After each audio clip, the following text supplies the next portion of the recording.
Terima kasih Anda masih bersama kami di Kompas Petang. Saudara Wakil Presiden Gibran Rakabuming memberi perhatian serius atas kasus dugaan kekerasan seksual terhadap sejumlah santriwati di Pati, Jawa Tengah. Peristiwa ini dinilai tidak dapat ditoleransi. Gibran menjanjikan proses hukum yang tegas, transparan, dan berkeadilan bagi korban kekerasan seksual di Pondok Pesantren di Pati. Kasus dugaan kekerasan seksual pertama kali dilaporkan oleh salah seorang korban pada September 2024. Ketika itu, korban mengaku mengalami kekerasan seksual dari pengasuh Pondok Pesantren berinisial S sepanjang 2020 hingga 2024. Dalam kasus ini, saudara, diduga korban lebih dari satu orang.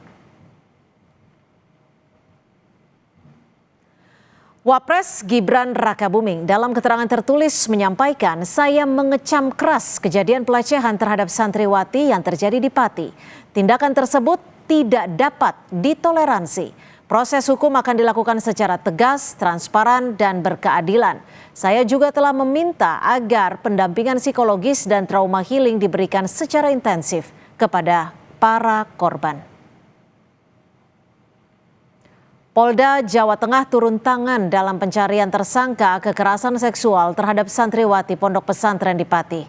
Tersangka hingga kini tidak kunjung memenuhi pemeriksaan tersangka. Penegakan hukum mandek usai terduga pelaku diduga melarikan diri dari rumahnya. Unit Jatanras Polda Jateng dikerahkan membantu Polresta Pati mengejar tersangka yang diduga kabur keluar Jawa Tengah. Polisi juga mengimbau kepada korban lainnya untuk berani melapor. Korban dijamin dilindungi Unit Perlindungan Anak Polda Jawa Tengah. Yang bersangkutan berada di luar wilayah Jawa Tengah. Dan dari situ penyidik dan di backup dari